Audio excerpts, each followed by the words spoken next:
Ahir tots els sindicats docents de Catalunya, tots van convocar 5 dies de vaga. I ara resulta que els mitjans de comunicació volen vendre de manera molt interessada que el motiu principal és l'avançament de curs escolar, cosa que no és certa.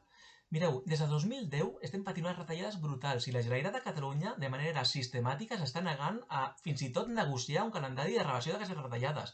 De fet, ara per ara, el personal docent de Catalunya està cobrant menys que la majoria de docents de la resta d'Espanya. Està fent més hores lectives i a la vegada té menys hores de coordinació o, per exemple, d'atenció a famílies i a alumnat. Potser no ho sabeu, però els substituts i substitutes de Catalunya se les està finiquitant a 30 de juny i 31 de juliol perquè així la Generalitat s'està estalviant pagar l'agost. Tenim un personal interí totalment precaritzat. Ara per ara, els centres educatius tenen el dret d'escollir a dit qui treballa i qui no treballa als centres educatius. I per tant, si un mestre fa alguna cosa que no acabi d'agradar, com per exemple fer una vaga o per exemple demanar algun permís al qual tindria dret, s'està jugant i pot tenir por per no continuar treballant de cara al curs que ve.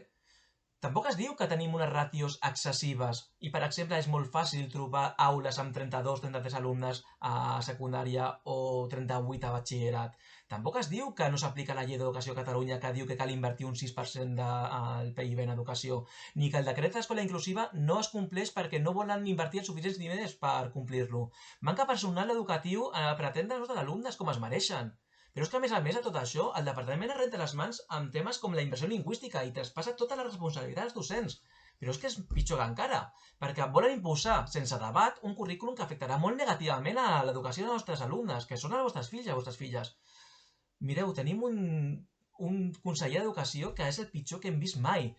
És prepotent i no sap què és consens. I a sobre pertany a un partit polític com Esquerra Republicana de Catalunya que s'omple la boca de democràcia i de negociació, però que és incapaç de seure i negociar.